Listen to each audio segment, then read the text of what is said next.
and feels, basically. And ultimately, what's wrong with that? Well, there's nothing necessarily wrong with going how you feel, but Isn't sometimes that you what have to step back. spirituality is supposed to be about? Well, as soon as you say it's supposed to be about something, then you've gone wrong, haven't you?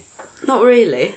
Well, yeah, I do think that, because people have habits, like it or not. People have things that they do over and over and over. Yes, but you're saying a habit in every regard is a bad thing, and sometimes it's not. Well, not saying it's a bad thing. It's good or bad is irrelevant. I mean, people don't need to meditate at all. People don't even The need to have... habit of meditation is a good thing, surely. I don't judge it. It's not good or bad. I mean, you know yourself, you've done meditation. The more you do meditation, the more pissed off with other people you get in the world. You know, it's not all about light. And no, it's good not. It certainly and right. isn't. Yeah, it certainly isn't. Shadow work, as I call it.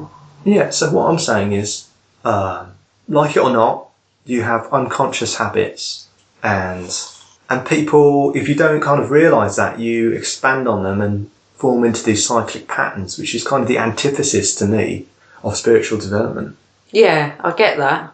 But then there has to be some habit. You always have habit. It's a natural thing to have. You can't avoid it.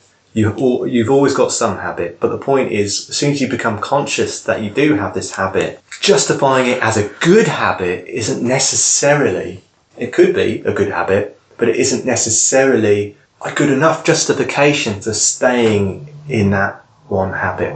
And so therefore, to spiritually expand, not saying go out and do something bad, but what I'm saying is perhaps consider taking off a tangent to that direction, that cyclic pattern.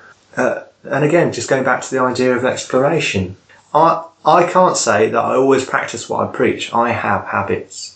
You know, and I think probably most people in spirituality are hypocrites anyway. So I'm just going to say right now, I'm a hypocrite. But, you know, in terms of how I would have tried to approach teaching, is meditation would be, as I said, just the first step gets you into a cyclic pattern, which then elevates your consciousness, but then to take off at a tangent, to do something you're not doing, but then to keep doing that. And then it becomes a journey. And then you always have this sort of infinite pathway leading out in front of you. And that's how I feel now. You. Yeah, and that's how I feel now. I can see where I've been, and I'm looking forward to where I'm going.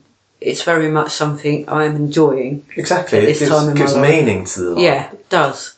You think, I could never have done that a few years ago.